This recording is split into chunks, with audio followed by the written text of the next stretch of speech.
अस्सलामु अलैकुम वरहमतुल्लाहि वबरकातुह। इन्नल हम्दुलिल्लाह नहमदुहु व नस्तईनुहु व नस्तगफिरुहु व नऊज़ु बिल्लाहि मिन शुरूरि अनफुसिना व मिन सय्यिआति अमालिना मन यहदिहिल्लाहु फला मुदिल्ल लहु व मन युद्लिल फला हादिय लहु व अशहदु अन ला इलाहा इल्लल्लाहु वहदहु ला शरीका लहु व अशहदु अन्न मुहम्मदन अब्दुहु व रसूलुहु सल्लल्लाहु तआला अलैहि व अला आलिहि व सहबिहि व सल्लम तस्लीमन कसीरा। या अय्युहल्लज़ीना आमनुत्तक़ुल्लाह हक़्क़ तुक़ातिहि व ला तमूतुन्ना इल्ला व अंतुम मुस्लिमून। या अय्युहन्नासुत्तक़ू रब्बकुमुल्लज़ी ख़लक़कुम मिन नफ्सिन वाहिदा व ख़लक़ मिन्हा ज़ौजहा व बस्स मिन्हुमा रिजालन कसीरन व निसाअ वत्तक़ुल्लाहल्लज़ी तसाअलून बिही वल अरहाम इन्नल्लाहा काना अलैकुम रक़ीबा। या अय्युहल्लज़ीना आमनुत्तक़ुल्लाह व क़ूलू क़ौलन सदीदा युस्लिह लकुम आमालकुम व यग़फिर लकुम ज़ुनूबकुम व मन युतिइल्लाह व रसूलहु फ़क़द फ़ाज़ फ़ौज़न अज़ीमा। अम्मा बाद फ़इन्न खैरल हदीस किताबुल्लाह व खैरल हदी हदी मुहम्मदिन सल्लल्लाहु अलैहि वसल्लम व शर्रल उमूरि मुहदसातुहा व कुल्लु मुहदसतिन बिदअह व कुल्लु बिदअतिन दलालह व कुल्लु दलालतिन फिन्नार। अऊज़ु बिल्लाहि मिनश शैतानिर रजीम।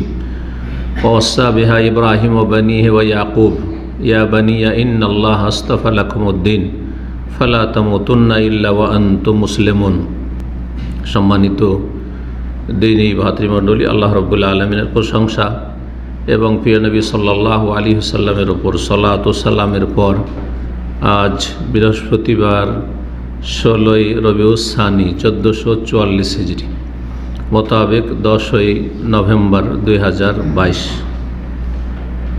আমাদের সাপ্তাহিক বিষয়ভিত্তিক আলোচনা। আজকে একটি গুরুত্বপূর্ণ বিষয় নিয়ে আলোচনা করব, আর তা হচ্ছে বিবাহ শাদী সম্পর্কীয় বিদআত এবং ইসলাম বিরোধী কার্যক্রম। বিবাহ সম্পর্কে যেমন আপনাদের জানা আছে, যারা নিয়মিত আসছেন, গত 2 সপ্তাহে দুটো আলোচনা করেছি, বিবাহের উপকারিতা আর বিবাহের সুন্নতি তরিকা,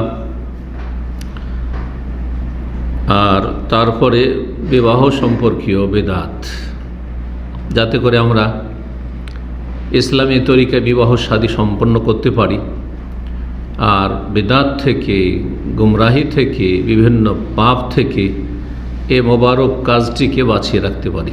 যে কোনো কাজে যদি তাওহীদ ঠিক থাকে আর সুন্নাহ ঠিক থাকে, আল্লাহর জন্য কাজ হয়, আল্লাহর সন্তুষ্টির জন্য, আর সুন্নাহ ভিত্তিক হয়, তাহলে তাতে বরকত রয়েছে, নিঃসন্দেহে তাতে বরকত রয়েছে।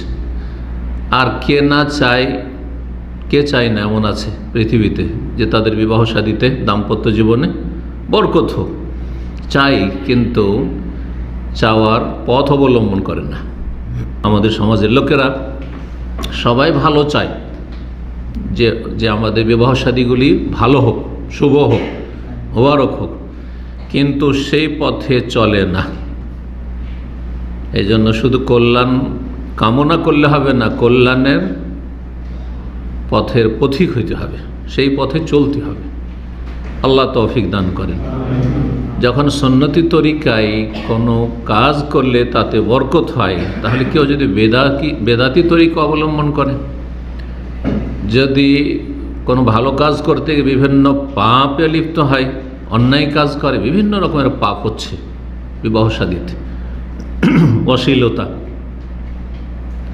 আর ইসলাম বিরোধী কাজ, বিভিন্ন রকমের পাপ, অপচয়ের পাপ, জুলম অত্যাচারের পাপ। বিবাহ শাদীতে জুলম অত্যাচার হচ্ছে, জুলম হচ্ছে, সে ছেলে পক্ষের ওপর হোক আর মেয়ে পক্ষের ওপর হোক, মেয়ের ওপর, মেয়ের বাবার ওপর হোক, জুলম অত্যাচার হচ্ছে। সুতরাং যেসব কাজ করতে গিয়ে মানুষ জুলম অত্যাচার করে, হারাম কাজ করে, বেদাত করে, সেগুলি থেকে বরকত পলায়ন করে, বরকতবিহীন, সেখানে বরকত থাকে না। যেসব হতভাগা মুসলিম সমাজের লোকেরা রয়েছে, তারা এই সমস্ত অন্যায় কাজ করবে, বেদাতি তরিকায় বিবাহ শাদী করবে, বিবাহ শাদীতে বিভিন্ন রকমের হারামে লিপ্ত হবে, যার ফলে তাদের বিবাহ শাদীগুলিতে কোনো শান্তি পায় না, দাম্পত্য জীবনে তাদের শান্তি নেই, অশান্তি আর অশান্তি সারা জীবন, এই অপরাধগুলির কারণে। এই ভূমিকার পরে শুরু করব কোরআনে কারিমের আয়াত দিয়ে আজকের আলোচনা। আল্লাহ রাব্বুল আলামিন দুটো আয়াতে কোরআনে কারিমে স্পষ্ট ভাষায় সমস্ত মানুষকে সম্বোধন করে বলেছেন, আর বিশেষ করে যারা ইমানের দাবিদার মুমিন তাদেরকে। এবং এটি শুধু এই 1400 বছর আগে কোরআনে কারিম নাজিল হয় তখনকার শুধু নির্দেশ নয় রব্বুল আলামিনের, বরং যখন থেকে আল্লাহ রাব্বুল মানব জাতিকে সৃষ্টি করেছেন এবং আসমানি দিন আল্লাহ নাজিল করেছেন। আর বিশেষ করে ইব্রাহিম আলাইহিসসালাম, যিনি অধিকাংশ নবী রসুলগণের পূর্বপুরুষ। তারপরে ইব্রাহিম খলিলুল আলাইহিসসালামের পরে যত নবী রসুল এসেছেন সবাই কিন্তু তাঁর বংশের। তার দুই ছেলে, এক ছেলে ইসমাইল আলাইহিসসালামের বংশে একটা ইসমাইলি নবী, আর তারপরে সবচেয়ে শ্রেষ্ঠ নবী, সর্বশেষ নবী মুহাম্মদ রাসূলুল্লাহ সাল্লাল্লাহু আলাইহি ওয়াসাল্লাম ইসমাইল বংশের। আর ইসমাইল বিন ইব্রাহিম, তাহলে ইব্রাহিম আলাইহিস সালামের বংশ থেকে শেষ রসুল। তারপর বনি ইসরায়েলদের যত নবী এসেছে, মূসা, ঈসা, জাকারিয়া, ইয়াহিয়া, ইউসুফ, আইয়ুব, ইউনুস, হারুন, সুলাইমান, দাউদ, যত বলবেন, হ্যাঁ, সমস্ত নবী রসুলগণ হচ্ছেন আম্বিয়া বনি ইসরাইল। আর বনি ইসরাইল মানে ইসরাইল হচ্ছে ইয়াকুব আলাইহিস সালামের অপর নাম, আর ইয়াকুব আলাইহিস সালামের বাবার নাম হচ্ছে ইসহাক, ইসহাকের বাবার নাম ইব্রাহিম। তাহলে সমস্ত নবী রসুলগণ হচ্ছেন ইব্রাহিম আলাইহিস সালামের বংশে, ইব্রাহিম আলাইহিস সালামের পরে। ইব্রাহিম আলাইহিস সালামের বংশের বাইরে কোনো নবী রসুল হয়েছেন কি না কোনো প্রমাণ পাওয়া যায় না। কোরআনে হাদিসে দেখা যায় না যে ইব্রাহিম আলাইহিস সালামের পরে অন্য কোনো বংশে কোনো নবী রসুল এসেছে। হতে পারে, যা আমাদের জানা নেই, কারণ আল্লাহ সব নবী রসুলের কথা জানাননি। কোরআনে কারিমে দুটো আয়াতে আল্লাহ বলেছেন যে কিছু রসুল নবীর কথা জানিয়েছি, আর কিছু কাহিনী বর্ণনা করেনি। রসুল আল্লাহ নাকসুস মালিক, অনেকের কথা বর্ণনা করিনি। ইব্রাহিম আলাইহিস সালাম এমন একজন রসুল যিনি পৃথিবীর আজকের জামানাতেও পৃথিবীর অধিকাংশ মানুষের অনুসরণীয়, যদিও মৌখিক হোক না কেন, কাজে কর্মে না হোক। ইব্রাহিম আলাইহিস সালামকে ইহুদি খ্রিস্টানরা আব্রাহাম বলে, কথা বুঝতে পারছেন না? আব্রাহাম, এবং কেরাতে ইব্রাহিমকে আব্রাহাম কোন কোন কেরাতে আছে, জি, যেটা আপনারা জানেন না। তো ইব্রাহিম আলাইহিস সালাম ইহুদিদের কাছেও মান্যবর, হ্যাঁ, নবী রসুল, আর খ্রিস্টানদের কাছেও, আর মুসলিমদের কাছেও। আর পৃথিবীর অধিকাংশ মানুষ হয় ইহুদি, না হয় খ্রিস্টান, না হয় মুসলিম। এর বাইরে অল্প কিছু লোক আছে যারা বিভিন্ন ধর্মাবলম্বী, তাই না? কিন্তু আসমানি কিতাবের অনুসরণের দাবিদার শুধু এই তিনটি জাত, হ্যাঁ, আহলে কিতাব, ইহুদ ও নাসারা, ইহুদি এবং খ্রিস্টান, আর জি মুসলিমগণ। ইব্রাহিম আলাইহিস সালামকে দিয়ে আল্লাহ রাব্বুল আলামিন যে নির্দেশ দিয়েছেন, সেই নির্দেশ হচ্ছে যে মুসলিম হয়ে মরবে। মুসলিম হয়ে মরলে জান্নাত আছে। এই জন্য তাগিদ করা হয়েছে মুসলিম না হয়ে মরিও না, অন্তত কমপক্ষে মুসলিম হয়ে তো মরিও, মুসলিম হয়ে মরিও। কোরআনের দুটো আয়াতে রয়েছে, একটিতে মুমিনদের সম্বোধন করা হয়েছে, একটিতে ইব্রাহিম আলাইহিস সালাম তার ছেলেদেরকে, তারপরে আগামী প্রজন্মকে, তার বংশধরকে তিনি উপদেশ দিয়েছেন। তো দেখা যাক ওই আয়াতটি, যাতে ইব্রাহিম আলাইহিস সালামের ওসিয়ত রয়েছে। সূরা বাকারা আয়াত নম্বর 132, আল্লাহ বলছেন ওয়াসা বিহা ইব্রাহিম ও বানি। ইব্রাহিম আলাইহিস সালাম এই মিল্লাতের, ইব্রাহিম আলাইহিস সালামের যে মিল্লাত, আর সেই দিন ছিল ইসলাম। সমস্ত নবী রাসূলগণের দিন ছিল, জীবন বিধান হচ্ছে ইসলাম, কারণ আল্লাহর মনোনীত দিনই হচ্ছে ইসলাম। যেই ইসলামের লাস্ট এডিশন, হ্যাঁ, শেষ সংস্করণ হচ্ছে মুহাম্মদ রাসূলুল্লাহ সাল্লাল্লাহু আলাইহি ওয়াসাল্লামের মাধ্যমে পূর্ণাঙ্গ ইসলাম। কিন্তু তার আগে যে নবী ঈসা আলাইহিস সালামের দিন ছিল ইসলাম, মূসা আলাইহিস সালামের দিন ছিল ইসলাম, ইব্রাহিম আলাইহিস সালামের দিন ছিল ইসলাম। তো ইব্রাহিম আলাইহিস সালাম ওসিয়ত করেছেন সেই মিল্লাতে ইব্রাহিমের, যাতে এক আল্লাহর ইবাদত করতে হবে এবং যেই নবী যেই যুগে তার তরিকে ইবাদত করতে হবে। এটাই তো ইসলামের মৌলিক কথা, তাই না? ইবাদত কবুলের শর্ত।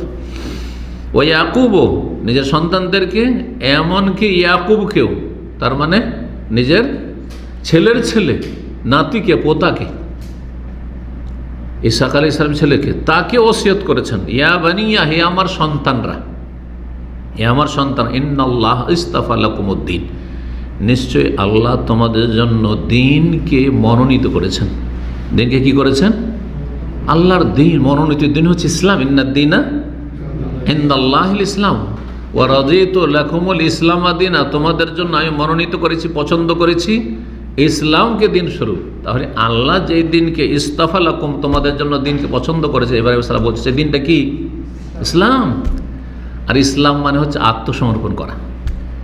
ইসলাম মানে শুধু নামে মুসলিম হওয়া নয়, এটা একেবারে ভুল কথা, মূর্খদের কথা, যারা ইসলাম সম্পর্কে কোনো জ্ঞান রাখে না। ইসলাম মানে হচ্ছে আত্মসমর্পণ করা। আল ইসতিসলাম, আসলামা ইউসলিম, আসলাম তো লিল্লাহি রাব্বিল আলামিন, আমি আল্লাহর সামনে মাথা ঝুঁকিয়ে দিয়েছি, আত্মসমর্পণ করেছি, শির নত করে মেনে নিয়েছি। এটা হচ্ছে ইসলামের অর্থ।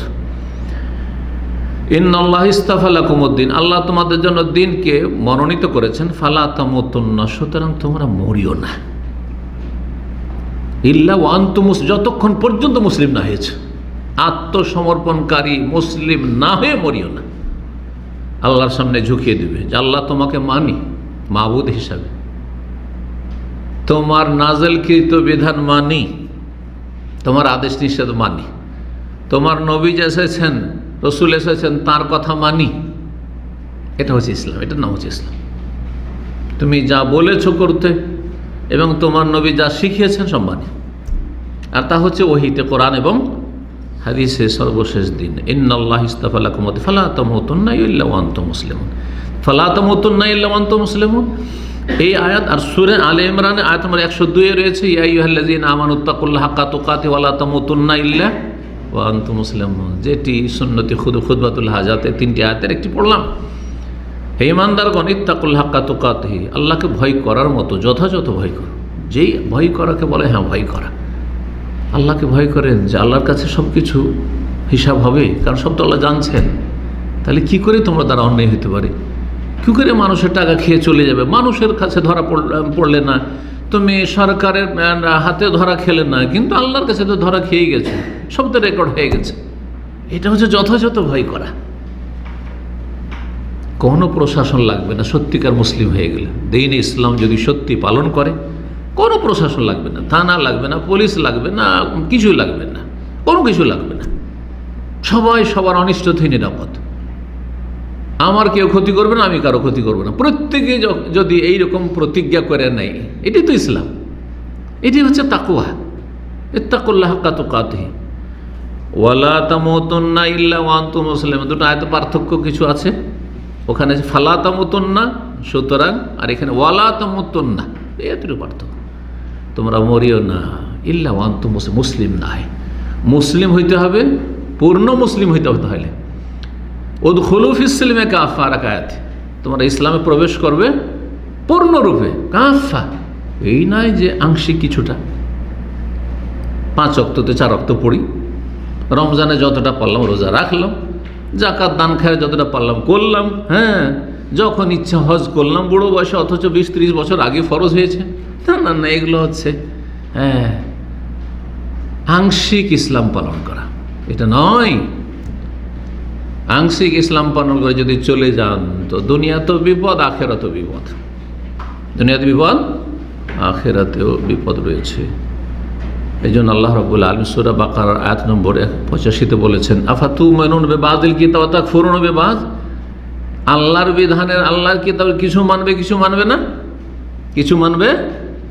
5 ওয়াক্ত নামাজে মুসল্লি দাঁড়িয়ে আছে, কিন্তু বিয়ে শাদীতে সমস্ত হারাম হচ্ছে, বিদআত হচ্ছে, পাপ হচ্ছে, অবাধ মেলামেশা, হ্যাঁ, নারী পুরুষের ভিডিও ক্যামেরা হচ্ছে, আর সারা দুনিয়ায় সোশ্যাল মিডিয়াতে ছড়িয়ে দেওয়া হচ্ছে, অথবা আত্মীয় স্বজন সব নিয়ে গিয়ে বন্ধু বান্ধব সবকে দেখাচ্ছে, হচ্ছে করছে না, এগুলো পাপ। কিছুটা ঢুকলে ইসলাম, কিছুটা ঢুকলে না। মুসল্লি এদিকে তাহাজ্জুদ গুজার, এইদিকে রমজান মাসে মাশাআল্লাহ ইবাদতবন্দি, একটিও তারাবি ছুটে না। সুন্নতের ক্ষেত্রে এত গুরুত্ব, হ্যাঁ, কিন্তু দেখা যাচ্ছে কিছু মানছেন, কিছু মানছেন না। কিছু মানবে, কিছু মানবেন। অতাকফুরুনা বিবাদ ওমা জাযাউ মান ইয়াফআলু যালিকা মিনকুম, তোমাদের মধ্যে যারা এমনটা করবে তাদের বদলা শাস্তি হচ্ছে ইল্লা খিজুন ফিল হায়াতিদ দুনিয়া, দুনিয়াতে লাঞ্ছিত। কারণ সুবিধাবাদী, হ্যাঁ, যেটা সুবিধাজনক ইসলাম সেটা মেনেছিলে, আর যেটাতে অসুবিধা লাগে সমাজের লোক কি বলবে, সমাজকেও তো সন্তুষ্ট রাখতে হবে। সমাজ এইভাবে চলছে, সবাই 10 জন যা করে তাই আমাদের করতে হচ্ছে, ইত্যাদি ইত্যাদি। ভালো ছেলে পেলে যৌতুক দিতে হবে, আউযুবিল্লাহ। খিজিয়ুন ফিল হায়া, দুনিয়াতে লাঞ্ছিত থাকবে, অপদস্থ থাকবে। আল্লাহর আযাব আসমানি জমিনি, আর মানুষকে শাস্তি দেওয়া। জামাই তখন শাস্তি দিচ্ছে আপনার মেয়েকে অথবা শ্বশুর শাশুড়িকে, মানসিক শারীরিক, এসব কিসের জন্য? এই যে কিছু ইসলাম মানতে আর কিছু মানতে না। ফামা জাযাউ মান ইয়াফআলু যালিকা মিনকুম ইল্লা খিজয়ুন ফিল হায়াত, দুনিয়াতে লাঞ্ছনা, আর আখিরাতে ওয়া ইয়াউমাল কিয়ামাতি ইউরাদ্দুনা ইলা আশাদ্দিল আযাব, কিয়ামতের দিবসে কঠিন শাস্তির দিকে ঠেলে দেওয়া হবে, ধাক্কা দিয়ে, যা জাহান্নামে চলে যা। কারণ ইসলাম সুবিধা মনে করে মেনেছিল, যেটা সুবিধা সেটা, সুবিধাজনক যতটুকু ততটুকু মেনেছে। সুবিধাবাদী মুসলিম, অধিকাংশ মুসলিমরা আজকাল সুবিধাবাদী। যেখানে তার সুবিধা আছে ওখানে মানছে ঠিক, যেখানে সুবিধা নেই, একটু অসুবিধা আছে, অন্যের অসুবিধা হোক, আমার কি, আমার তো লাভ আছে। এই সুযোগের সুযোগ, একটা ছেলের বিয়ে দেবো, যদি এই সময় যৌতুক না দেবো পরে দেবে নাকি? কথা বোঝা গেছে, সুবিধা মিলছে। তাহলে ইসলাম যদি পুরোপুরি মানতে হয়, উদখুলু ফিস সিলমি কাফা ওয়ালা তামুতুন্না ইল্লা ওয়া আনতুম মুসলিমুন, এসব আয়াত আমল করতে হয়, তাহলে কি করতে হবে? আকীদাতে পুরোপুরি মুসলিম হইতে হবে আগে, ইবাদত বন্দেগীতে পুরোপুরি মুসলিম হইতে হবে। 5 ওয়াক্ত সালাত 5 ওয়াক্ত সালাত, পুরো রমজান রমজান, হ্যাঁ, যখন হজ ফরজ হয়েছে সাথে সাথে হজ আদায় করে, জাকাত যতটা ফরজ ততটা হিসাব করে পাই পাই করে দিতে হবে। ইবাদত বন্দেগী পূর্ণ, আকীদা ঠিক, তারপরে মুআমালাত, লেনদেন, আদান প্রদান। মুআমালাতের গুরুত্বপূর্ণ মুআমালাত একটি আদান প্রদান হচ্ছে, হ্যাঁ, মেয়ে দিচ্ছেন অথবা ছেলের বিয়ে দিচ্ছেন, এই যে লেনদেন, বিবাহ শাদীকে মুআমালা বলা হয়, কেনা বেচা ব্যবসা বাণিজ্যকে মুআমালা বলা হয়। আর মানুষের আখলাক চরিত্র, মানুষের সাথে আচার আচরণ, এটাকে আখলাক বলা, আখলাক মুআমালাত। এই যে 3টি দিক রয়েছে, 3টি দিকে যদি ইসলাম থাকে আপনার আমার, তাহলে আপনি খাঁটি মুমিন। আর কোনো দিকে আছে, কোনো দিকে নেই। ইবাদত বন্দেগীতে ঠিক আছে, আকীদাতে আহলে হাদিস, কিন্তু বিবাহ শাদীতে আহলে হাদিস নাই, তাহলে চলবে না, তাহলে চলবে না। আপনি দুনিয়ায় লাঞ্ছনা, খিজয়ুন ফিল হায়াত দুনিয়া, আর আখিরাতে কঠিন শাস্তি, যদি বিনা তওবাতে মরে যান। ভূমিকা লম্বা করলাম, কারণ এই কথাগুলি জানার প্রয়োজন রয়েছে কোরআন কারীমের আলোকে। তাহলে বুঝবো যে বেদাত করলে অথবা পাপ করলে, বিবাহ শাদীতে অনেকে মনে করে না না না, আমরা তো ইবাদত বন্দেগী ঠিকই করছি, হ্যাঁ, সবই পালন করছি, শুধু বিবাহ শাদীতে, শুধু বিবাহ শাদী, এই শুধু বিবাহ শাদীতে, ওই জন্য দুনিয়াতে লাঞ্ছিত, আখিরাতে কঠিন শাস্তি। জি, আল্লাহ বুঝার তৌফিক দান করুন। বিবাহ শাদী অত্যন্ত গুরুত্বপূর্ণ একটি কাজ। জি, তাতে যদি মানুষ সৎ নিয়ত রাখে তাহলে ইবাদতের নেকি পাবে। গত আলোচনাগুলোতে করেছি যে অর্ধেক দিন পূর্ণ হবে তার মাধ্যমে, ঠিক আছে না? বিবাহ শাদী হচ্ছে নবী রসুলগণের সুন্নাত। অধিকাংশ নবী রসুলগণ বিয়ে শাদী করেছেন, একমাত্র ঈসা আলাইহিস সালাম অবিবাহিত, আল্লাহ আসমানে উঠিয়ে এনেছেন। আর ইয়াহিয়া আলাইহিস সালাম সম্পর্কে যে কোরআনে কারিমে বলা হয়েছে যে কথাটি, তার তাফসীরে বলা হয়েছে তিনি অবিবাহিত ছিলেন। হ্যাঁ, তার বিবাহের হয়তো প্রয়োজন ছিল না, অথবা যেটি হোক না কেন, এই 2 নবী ছাড়া কোনো নবী রসুলগণ সম্পর্কে জানা যায় না যে তারা অবিবাহিত ছিলেন।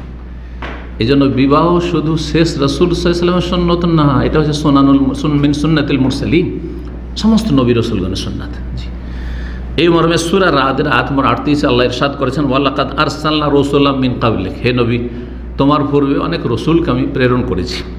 ওয়াজআলনা লাহুম আজওয়াজান ওয়া যুররিয়া, এবং তাদের স্ত্রী এবং সন্তান সন্ততিও আমি তাদেরকে দান করেছি। তাদের স্ত্রীও ছিল, আর কি ছিল, ওয়া যুররিয়া, ছেলে মেয়েও ছিল। স্ত্রী, ছেলে মেয়ে, এগুলি আল্লাহর বড় নিয়ামত, দুনিয়ার নিয়ামতের মধ্যে। জি, কিন্তু অনেকেই এই বিবাহর ক্ষেত্রে বিমুখ, পয়সার দিকে ছুটছে, কিন্তু বিবাহের ক্ষেত্রে 30 পার হয়ে গেল, 40 পার হয়ে চলে যাচ্ছে, এটা করলেই হয় শেষখানে। আউযুবিল্লাহ, পায়ে দাঁড়াইতে পারে না সারা জীবন। আচ্ছা, তারপরে বিয়ে শাদী করলো, ছেলে মেয়ে, সবচেয়ে বড় বোঝা মনে হচ্ছে যে ছেলে মেয়ে কী করে খাওয়াবো। মনে হচ্ছে নিজেই রাজ্জাক হয়েছে, আব্দুর রাজ্জাক আর নেই, নিজেই রাজ্জাক, আল্লাহ নাম গ্রহণ করেছে। আউযুবিল্লাহ, সমস্ত ইসলাম বিরোধী ধ্যান ধারণা, আকীদা, আল্লাহ রাব্বুল আলামিন মুসলিম জাতির হেফাজত করুন। বিয়ে শাদী থেকে কেউ যদি বিমুখ হয়ে যায়, বিয়ে করব না, বিয়েতে অনীহা, অথচ শারীরিক চাহিদা আছে, আর্থিক দিক থেকে চলার মতো আছে, ফামান রাগিবা আন সুন্নতি ফালাইসা মিন্নি, রাসূল কি বলছেন, যে ব্যক্তি আমার সুন্নত থেকে, বিবাহেরই আলোচনা চলছে তো হাদিস, হ্যাঁ, বিমুখ হয়ে যাবে, বিবাহকে এড়িয়ে যাবে, সুন্নতকে এড়িয়ে যাবে, আমার আদর্শকে এড়িয়ে যাবে, সে আমার দলের লোক না, না ফরমান, সে বিরুদ্ধাচরণকারী, আমার দলভুক্ত না, ফালাইসা মিন্নি।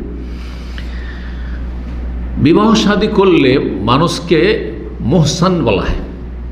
এহসানের কয়েকটি অর্থ রয়েছে কোরআনে কারিমে, যে এহসান শব্দটি ব্যবহার হয়েছে, মোহসানাতিন, হ্যাঁ, মোহসেনাতিন, মোহসানাতিন, সিন দিয়ে না, সদ দিয়ে, হেসেন থেকে। হেসেন মানে দুর্গ, হেসেন মানে হচ্ছে দুর্গ, কেল্লা। আর দুর্গ কি করে, দুশমন থেকে জাতিকে, মানুষকে রক্ষা করে। দুর্গের ভিতরে, কেল্লার ভিতরে ঢুকে গেলে সেনাবাহিনী আগের যুগে দুর্গের ভিতরে, কেল্লার ভিতরে থাকতো। অনেক সময় জনগণ দুশমন থেকে আশ্রয় নেওয়ার জন্য কেল্লার ভিতরে ঢুকে গেছে। যখন আমরা সিরাতের আলোচনা করেছি, তাইফে 15 দিন পর্যন্ত রাসূলুল্লাহ সাল্লাল্লাহু আলাইহি ওয়াসাল্লাম ঘেরাও করে থাকলে সাহাবায়ে কেরামদের, কিন্তু দুর্গ থেকেই তাইফের কাফেরদেরকে বের করতে পারলেন না, সে ছেড়ে দিয়ে চলে আসে, যাক দেখা যাবে অন্য সময়, ছেড়ে দিয়ে চলে আসলেন। তো হিসন মানে হচ্ছে দুর্গ, আর যে দুর্গে সুরক্ষিত হয় সে হচ্ছে মুহসান।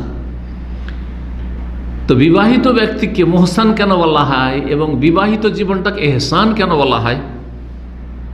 আল মুহসানাত, ইন্নাল্লাযীনা ইয়ারমুনাল মুহসানাত। জি, মুহসানাত মানে সতী সাধ্বী, মুহসানাত মানে বিবাহিতা, মুহসানাত মানে বিবাহিতা। তো এইভাবে বিভিন্ন অর্থগুলি রয়েছে। তো এখানে যে বিষয়টি বলা সেটা হচ্ছে মোহসান বিবাহিতকে বলা হয়। আর বিবাহিত জীবনের যে শব্দটি আরবিতে, সেটা হিসেন দুর্গ থেকে এসছে। কিসের জন্য? কারণ মানুষ যখন বিবাহিত হয়ে যায় তখন সে যেন সুরক্ষিত দুর্গে বসবাস করছে। জেনা, ব্যভিচার, অশ্লীলতা, সমকামিতার অনিষ্ট থেকে, পাপ থেকে সে যেন সুরক্ষিত দুর্গে অবস্থান করছে। যদি সত্যি আল্লাহর ভয় থাকে, তাহলে বিবাহ শাদীর পরে স্ত্রী আছে, তারপর ব্যভিচার, স্ত্রী আছে তারপর সমকামিতা, স্ত্রী আছে তারপর অশ্লীলতা, নোংরামি, স্ত্রী আছে তারপরেও অশ্লীল ছবি, ব্লু ফিল্ম দেখছে, তাহলে তার প্রকৃতি বিকৃত, তার আল্লাহর ভয়ই নেই। এই জন্য বিবাহিত ব্যক্তি জেনায় লিপ্ত হলে তারা বেঁচে থাকার অধিকার নেই ইসলামী বিধানে। কি? পাথর মেরে সংসার করে। এমনি মারা নয়, পাথর মারতে, যাতে করে গোটা শরীর মজা নিয়েছে, গোটা শরীর পানিশমেন্ট পাক, শরীর এক একটি পশম যেন, এবং সেই লোমকূপগুলি যেন রয়েছে, প্রত্যেকটি অঙ্গ প্রত্যঙ্গ, প্রত্যেকটি অংশ শরীর যেন ব্যথিত হয়। অস্ত্র দিয়ে যদি গলা কেটে দেওয়া হয়, হ্যাঁ, ফাঁসিতে চড়িয়ে গোটা শরীর ব্যথা হবে না, তাই না? এই জন্য পাথর দিয়ে সংসার কথা বলা হয়েছে। কিসের জন্য? তোমার কাছে স্ত্রী আছে, তারপর তোমার দ্বারা জেনা কেন হবে? অবিবাহিত জেনা হয়, তার জন্য 100টা বেত্রাঘাত, আর তারপরে বেঁচে থাকার অধিকার আছে। তাহলে যেই ব্যক্তি বিবাহিত, সেই ব্যক্তি যেন সুরক্ষিত দুর্গে অবস্থান করছে। বিবাহ করার পরেও যদি জেনা, ব্যভিচার থেকে, অসমকামী থেকে না বাঁচতে পারে, তাহলে তার মতো নিকৃষ্ট মানুষ সমাজে কেউ নেই। আল্লাহ রাব্বুল আলামিন হেফাজত করুন। তার অন্তরে আল্লাহর মোটিভ হয় না। সূরা নিসার আয়াত নম্বর 25-এ মুহসানাতিন গায়রা মুসাফিহাত, বিবাহিতা হবে, গায়রা মুসাফিহাত, বিবাহ বৈবাহিক সম্পর্কের মাধ্যমে পুরুষের নারীর সাথে সম্পর্ক হবে, গায়রা মুসাফিহাত, ব্যভিচারিণী হবে না। তাহলে এখানে মুহসানাত বলতে বিবাহিত বোঝানো হয়েছে, হেসন থেকে, যার মানে হয় দুর্গুণ। কিন্তু এত সুন্দর পবিত্র কাজ, সওয়াবের কাজ, এমন কি প্রতিটি সহবাসে সাদাকা রয়েছে। নবী সাল্লাল্লাহু আলাইহি ওয়াসাল্লাম বলেছেন, হাদিস জানা আছে না নেই? সহবাস সাদাকা না? অফি বুজ আহাদেকুম সাদাকা, তোমাদের লজ্জা স্থানেও কি রয়েছে? সাদাকা। একটা পয়সা দান করলেন না, একটা পয়সা দান করলেন না, সহবাস করলেন, বলছে সাদাকা। কিন্তু কার জন্য সাদাকা? যার নিয়তে কি আছে? সততা আছে, যে আমি স্ত্রী সহবাসের মধ্যে গুনাহ থেকে বাঁচব, কোনো বেগান নারীর দিকে যেন আমার চোখ না যায়, মনটা না যায়, হ্যাঁ, অন্যের দিকে মন ঝুঁকে না যায়, অন্যের সাথে আমি যেন কোনো প্রেম আলাপে না লেগে যায়, হ্যাঁ, অন্যের ফিতনার জালে না ফেঁসে যায়, নিজেকে রক্ষা করার জন্য সৎ নিয়ত আছে গুনাহ থেকে বাঁচার, তাহলেই সাদাকা হবে। এত সুন্দর পবিত্র কাজটিকে কলুষিত করেছে বিভিন্ন পাপ দিয়ে, বিদআত, কুসংস্কার, ইসলাম বিরোধী কাজ দিয়ে অনেক মুসলিমরা। তার মধ্যে একটি গুরুত্বপূর্ণ অন্যায় কাজ হচ্ছে অলক্ষী আর কুলক্ষণ। বিবাহ শাদী সম্পর্কে প্রথম পয়েন্ট যেটা শুরু করব আমরা, ইনশাআল্লাহ তাআলা ধারাবাহিক আলোচনা, আমাদের কাছে এখন প্রায় 35 থেকে 37টা পয়েন্ট চলে এসছে। আপনাদেরকে বলবো যে বিভিন্ন এলাকায় যারা আছেন আর আপনাদের এলাকায় যে বিবাহ সংক্রান্ত যেসব বেদাত কুসংস্কার আছে আর হিন্দুয়ানি চলন আছে, ওগুলো আমার কাছে যদি আপনারা পাঠিয়ে দেন লিখিতভাবে, তাহলে ইনশাআল্লাহ ওগুলো অ্যাড করে দিয়ে আগামী সপ্তাহের আলোচনাতে ইনশাআল্লাহ ওগুলো নিয়ে আসবো, যাতে করে জাতিকে সতর্ক করা সম্ভব হয়। তো আজকে প্রথম যে পয়েন্টটি আলোচনা করব সেটা হচ্ছে অলক্ষী কুলক্ষণ। বিভিন্ন বিষয়কে বিবাহ সংক্রান্ত বিষয়ে কি করা হয়? অলক্ষী মনে করা হয়, অথবা কুলক্ষী মনে করা হয়, যে এটা মন্দ হয়ে যাবে, এই বিবাহটা ভালো হবে না, এটা খারাপ হয়ে যাবে। অথচ নবী সাল্লাল্লাহু আলাইহি ওয়াসাল্লাম বলেছেন যে লা তিয়ারাত, কোনো অলক্ষী কুলক্ষণ বলে ইসলামে কিছু নেই। কোনো কিছু লক্ষ্মী আর এটা অলক্ষ্মী, এটা ভালো তো এটা মন্দ, এটা ভালো লক্ষণ এটা মন্দ লক্ষণ, এইসব ইসলামে নেই, এর অস্তিত্ব নেই। সকালবেলায় উঠে বাড়ি থেকে সফরে বেরিয়েছেন, দেখছেন যারে কুকুর রে এই সামনে, অথবা ডমচামার রে, আরে দিনটাই খারাপ হয়ে যাবে। বেরিয়েছেন গাড়িটা নিয়ে, আর দেখছেন একটা মারাত্মক অ্যাক্সিডেন্ট, আজকে অ্যাক্সিডেন্ট দেখলাম, আর যাবো না, থাক। এই রকমের স্থান নেই ইসলামে। কি হচ্ছে না হচ্ছে পৃথিবীতে আল্লাহর উপর ভরসা করো, তোমার কাজ আছে, যে কাজ আছে কাজ করে যাও। কথা বোঝা গেছে না? কেউ যদি অলক্ষী কুলক্ষণে বিশ্বাস করে, তো এই আকীদাকে ইসলামে কি বলা হয়েছে? শিরক বলা হয়েছে। ছোট শিরক সাধারণ অবস্থায়, যেটা কাবিরা গুনাহ, বড় শিরক হইতে পারে, বড় শিরকও চলে যেতে পারে, তার যদি বদ আকীদা আরও বেশি থাকে। তাহলে আত্ময়ারাত শিরকুন, নবী সাল্লাল্লাহু আলাইহি ওয়াসাল্লাম বলছেন আত্ময়ারাত শিরকুন। অলক্ষী কুলক্ষণ মনে করা কোনো কিছুকে, সে বিবাহ শাদী নয়, যে কোনো বিষয়ের ক্ষেত্রে সেটা কি হয়ে যাবে? শিরক। জি, নবী সাল্লাল্লাহু আলাইহি ওয়াসাল্লাম বলেছেন, আবু দাউদের হাদিস, এবং হাদিস হচ্ছে সহিহ। তাহলে শুরু করা যাক বিবাহ সংক্রান্ত অলক্ষী কুলক্ষণ যেগুলো মুসলিম সমাজে ছড়িয়ে আছে। একটা হচ্ছে চাঁদের মাসের কোনো দিন, বিশেষ কোনো দিনকে অলক্ষী মনে করে, যে এই দিনে বিবাহ দেওয়া যাবে না, এত তারিখে দেওয়া যাবে না। অথবা কোনো বারকে, কোনো একটা বারকে, শনিবারে বিয়ে দেওয়া অশুভ হয়ে যাবে, দেওয়া যাবে না। আর কোনো দিন এরকম ধারণা আছে নাকি আপনাদের সমাজে? হ্যাঁ, মঙ্গলবারও, মঙ্গল মানে তো মঙ্গল হয়, কিন্তু হিন্দু আকীদাও যদি না, তো হিন্দুদের কাছে মঙ্গল মানে তো মঙ্গল। হ্যাঁ, শনি দেবী হচ্ছে দুর্দান্ত দেবী, বা শনি দেবতা তাদের হচ্ছে দুর্দান্ত দেবতা, ও সর্বনাশ করে, এটা হিন্দুদের আকীদা। তো ওখান থেকে যদি এসে থাকে হিন্দুদের থেকে, তাহলে শনিবারটাকে না হয় অলক্ষী মনে করছেন, ওইটা হিন্দু ধর্ম। কিন্তু মঙ্গলবার, মঙ্গল মানে তো মঙ্গল, ভালো, আল্লাহ যেন মঙ্গল করেন, তো এটা অমঙ্গল কি করে হইল? যাই হোক, তারপরে বর বা কনের জন্ম তারিখে বিয়ে দেওয়া যাবে না। এই দিনে ছেলে জন্ম হয়েছে, বিয়ে দেওয়া যাবে না। এই দিনে মেয়ের বিয়ে দেওয়া যাবে না, কারণ এই মেয়ের জন্ম হয়েছে। অথবা তাদের পূর্বপুরুষদের মৃত্যুর তারিখ, এই দিন আমার বাপ মারা গেছে, এই দিন বিয়ে করা যাবে না। হ্যাঁ, এটা হচ্ছে মৃত্যুবার্ষিকী।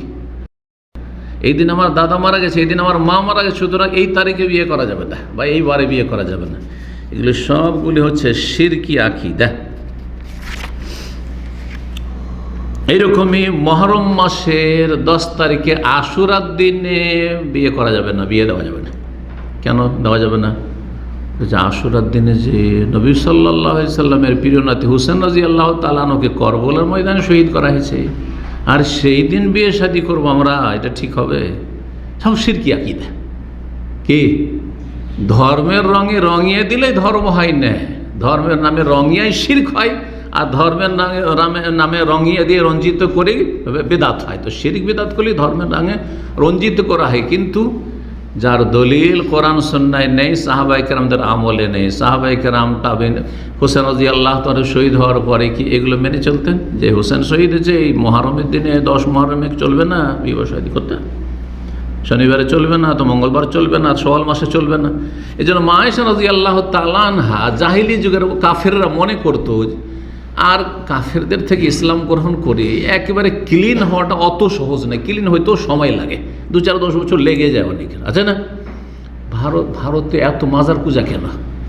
কারণ মূর্তি পূজা ছেড়ে দিয়ে এসে খুব ক্লিন হইতে পারেনি। মূর্তি পূজা ছাড়লো, হ্যাঁ, দুর্গা পূজা ছাড়লো, দুর্গা পূজা ধরে নিয়েছে। কারণ যে পূজা করার যে বদ অভ্যাস আছে, দেখে শুনে ইবাদত করবো, পূজা করবো, আর আল্লাহকে তো দেখতে পাই না। সুতরাং এতদিন দেবদেবী দেখে পূজা করছিলাম, এখন ইসলাম গ্রহণ করেছি, এখন মাজার দেখে পূজা করে সেজদা করে শুরু হয়ে গেছে মাজার পূজা। তো কি বলছিলাম, মা আয়েশা রাদিয়াল্লাহু তাআলা আনহা বলছেন যে মানুষরা মনে করে এটা জাহিলি বদধারণা এবং শিরকি আকীদা যে শাওয়াল মাস হচ্ছে অশুভ, শাওয়াল মাসে বিবাহ শাদী হলে বরকত হবে না, অমঙ্গল হয়ে যাবে। অথচ জেনে রাখা উচিত যে নবী সাল্লাল্লাহু আলাইহি ওয়াসাল্লাম তাজাওয়াজানি ফি শাওয়াল, নবী সাল্লাল্লাহু আলাইহি ওয়াসাল্লাম আমাকে শাওয়াল মাসে বিয়ে করেছেন, ওয়াবানাবি ফি শাওয়াল, আর আমাকে উঠিয়ে নিয়ে গেছেন, আমাকে আমার বাবা উঠিয়ে দিয়েছে, বিদায় করেছে। আমাদের অঞ্চলে বিদায় করা বলি, আপনারা কি বলেন? মেয়েকে জামার কাছে উঠিয়ে দেওয়া। জি জি, জফাফ, আরবি ভাষা বলা হয় জফাফ করা, মানে স্বামীর সাথে প্রথম সাক্ষাৎ, বাসর। আমার বাসর হয়েছে শাওয়াল মাসে। আর বলছেন যে ওয়াইয়ু নিসাইন ওয়াইয়ু ইমরাতিন আহজা মিন্নি, আর আমার চাইতে ভাগ্যবতী কোন রমণী, কোন মহিলা পৃথিবীতে আছে? যদি শাওয়াল মাসের বিয়ে যদি অবরকত হয়ে যেত, অশুভ হয়ে যেত, তাহলে আমার ভাগ্য খারাপ হইতো। আমার চাইতে সৌভাগ্য আর কার আছে? নবী সাল্লাল্লাহু আলাইহি ওয়াসাল্লাম সবচেয়ে প্রিয়তমা স্ত্রী তিনি রাদিয়াল্লাহু তাআলা আনহা।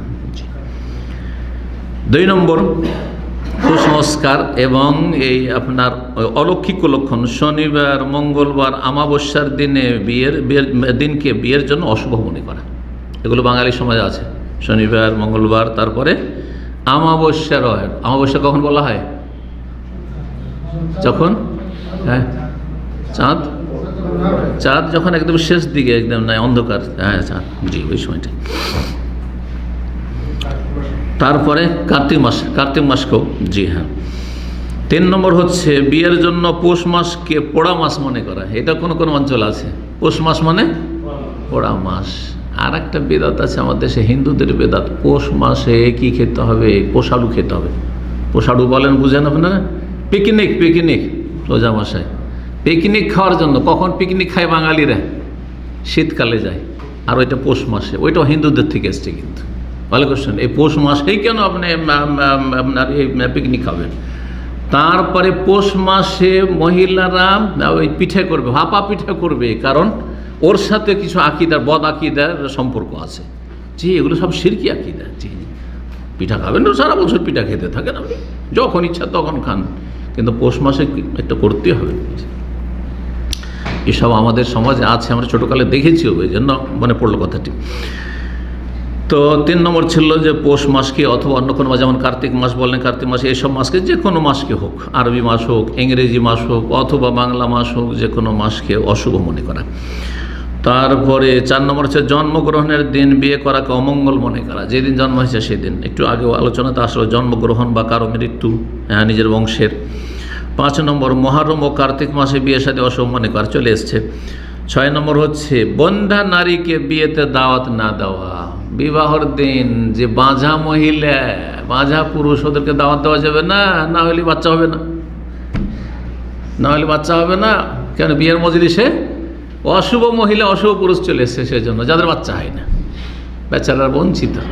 এক তো বাচ্চা ছেলে মেয়ে থেকেও বঞ্চিত, নিঃসন্তান, আর তারপরে বিবাহ শাদীর দাওয়াত থেকেও বঞ্চিত এই বেদাতি সমাজে।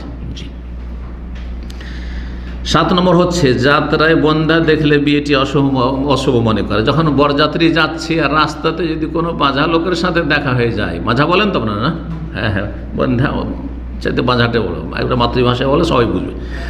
তো বাঁঝা লোকের সাথে তো যদি দেখা হয়ে যায়, মহিলা পুরুষ, আর এই বিয়েটাই খারাপ হয়ে যাবে, কি লোকের সাথে দেখা হয়ে গেল কেন? জি, সব শিরক এগুলো। 8 নম্বর, নতুন স্ত্রীকে নরম স্থানে বসতে দিলে স্ত্রীর মেজাজ নরম থাকবে মনে করে।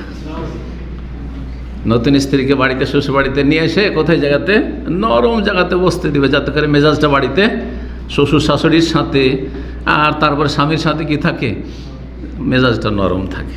আল্লাহ হেদায়েত করে এসব বিদাতি সমাজের লোকদেরকে। সমস্ত কিছু হচ্ছে শিরকি আকীদা।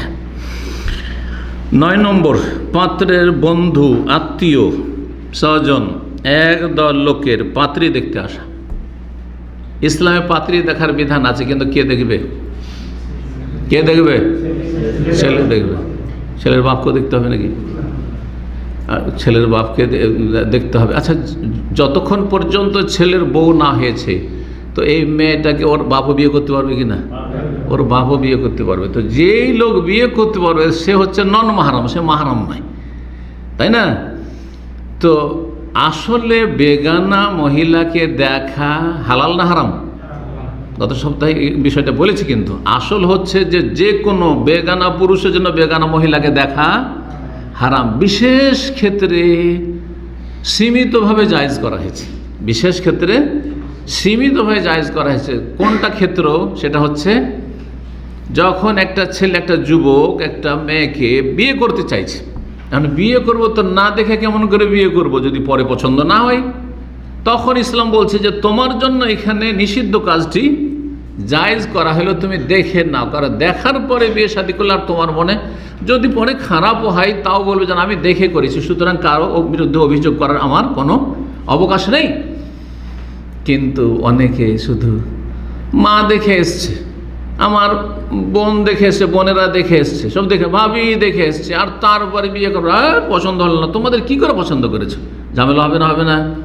মেয়েটার জীবনটা নষ্ট করবেন বিয়ে শাদী করে। সুতরাং নবী সাল্লাল্লাহু আলাইহি ওয়াসাল্লামের 2টি হাদিসে মর্মে রয়েছে, অনুজুর এলাইহা। একটি হাদিস সহিহ মুসলিমে রয়েছে, অনুজুর এলাইহা। আনসারী মেয়েকে এক লোক বিয়ে করতে চাইছেন, সাহাবী, তো বলছেন তুমি দেখেছো? আল নজর, তাইলে অনুজুর, দেখে নাও, দেখেন না। ফাইন্নাহু আহরায়ু উদামা বাইনাকুমা, কারণ দেখে শুনে বিয়ে করলে তোমাদের দাম্পত্য জীবনটা স্থায়ী হবে, এটাই আশা করা যায়। কিন্তু না দেখে বিয়ে করা আজকাল অনেকেই, কিন্তু আমাকে গত সপ্তাহে একজন লোক জিজ্ঞেস করছে, যা বিয়ে করেছিলাম আমি, দূর থেকে বিদেশে থাকতাম, প্রবাসী, আর সেখান থেকে বিয়ে করেছিলাম, ভিডিও কলে একটু দেখেছি, দেখতে তখন তো খুব সুন্দরী লেগেছে। আর অনেকে আজকাল কিন্তু এত পলিশ করে, মেকআপ বলবো না, যে এত পলিশ করে যে কালোকেও এত সুন্দরী বানিয়ে দেয় যে ও কি আর কি, পৃথিবীর মানে হয় যেগুলো কী বলে, মিস ওয়ার্ল্ড বলে, এইসব ভাষা না শেখাই ভালো। জি, পাপের কাজ এসব। তো যাই হোক, এইসব আল্লাহ হেফাজত করুক। ধোঁকাবাজেরা মানে গাছানা খালিসা, যারা মেকআপ করে মেয়েদেরকে দেখায়, সাজিয়ে এইরকম করে পালিশ করে, আর তারপরে তখন মনটা খারাপ হয়ে গেল, পরে যখন স্বাভাবিক অবস্থায় দেখছি, আরে কী রে, এ তো আফ্রিকান, মুশকিল তখন, তাই না? আল্লাহ হেফাজত করুক। তো সে বলছে যে এখন তো আমি ধোঁকা খেয়ে গেছি, এখন আমার মন বসছে না, কি করবো? আমি সোজা বিয়ে করেছো, রাখো, বিয়ে করেছো রাখো। কেন তুমি ভিডিও কল দেখে বিয়ে করলে? সোজা দেশে যেতে, দেখে সবুর করতে, দেশে গিয়ে তারপর বিয়ে করতে। আর তাড়াহুড়া করেছো, তাড়াহুড়া করে কিছু ক্ষতিগ্রস্ত হয়েছে, সেটা মেনে নিতে হবে, ঠিক না? না একটা মেয়ের লাইফ নষ্ট করবে। জি, তবে যদি ধোঁকা দেয়, প্রতারণা করেছে, তাহলে তখন আলাদা বিষয়, প্রতারণা করেছে। তো কি করে, একদল লোক নিয়ে যায়। আপনাদের এলাকায় কতজন নিয়ে যায় মেয়ে দেখতে যায়? তখন দেখবে শুধু ছেলে। তাহলে শরীয়তের বিধান হচ্ছে দেখবে শুধু ছেলে, যে বিয়ে করবে সে দেখে, তারপরে বিয়ে করার ইচ্ছা হইলে প্রথম ডানে বামে থেকে সব দিক থেকে খোঁজ খবর নিক, মোটামুটি চলবে এই পরিবেশে, এই পরিবারে বিয়ে করাটা আমার চলবে, এতটা যখন কনফার্ম হয়েছে, এখন মেয়েটা সম্পর্কে কনফার্ম হয় যে দেখতে কেমন, দেখবে তখন। জি হ্যাঁ, আচ্ছা, দেখতে যাওয়ার পরে তার পরীক্ষা শুরু করে দেবে নাকি? ইন্টারভিউ শুরু হয়ে গেল তার। এটা কোথায় ইসলামে আছে? দেখার কথা হাদিস আছে, অনজুর ইলাইহা, কিন্তু আছে ইখতাবিরহা, পরীক্ষা নাও ওদের। আর গত সপ্তাহে বলছিলাম পরীক্ষার কি হাস্যকর পরীক্ষা, কোন সূরায় 9 মিম আর কোন সূরায় নেই মিম। হাই রে মুসলিম সমাজ, জাহিল সমাজ, এসব প্রথম প্রশ্ন। আর তখন আমার 10-12 বছর বয়স, আমি তো আমার মাথায় চক্কর দিয়েছি, আমি তো মাদ্রাসায় পড়ি তখন। কথা বুঝতে পেরেছেন? আল্লাহ হেফাজত করুক। তো এইরকম আর কি প্রশ্ন করে, আজে বাজে প্রশ্ন, লা হাওলা ওয়ালা কুওয়াতা ইল্লা বিল্লাহ। এটা একটা দিক। পরীক্ষা নেওয়া, ইন্টারভিউ নেওয়া, জিজ্ঞাসাবাদ নেই। খুব বেশি তো তোমার নামটা কি, তোমার বাবার নাম কি, আর তুমি কি করো, কি পছন্দ করো ইত্যাদি, এই ধরনের দিনদারি কতটা আছে এটা পরীক্ষা। যদি একটা কথা সেটা ঠিক আছে, একটু সূরা ফাতিহাটা পাঠ করো, চলো আত্তাহিয়াত পাঠ করো, যদি বলি তো এতটুকু না হয় জায়েজ হবে। কিন্তু তার পরীক্ষা নেওয়া শুরু করবে, ইন্টারভিউ নেওয়া শুরু করবে, চাকরি দেবে নাকি সেজন্য? কোথায় আছে ইসলাম এগুলো? দেখার কথা শুধু আছে।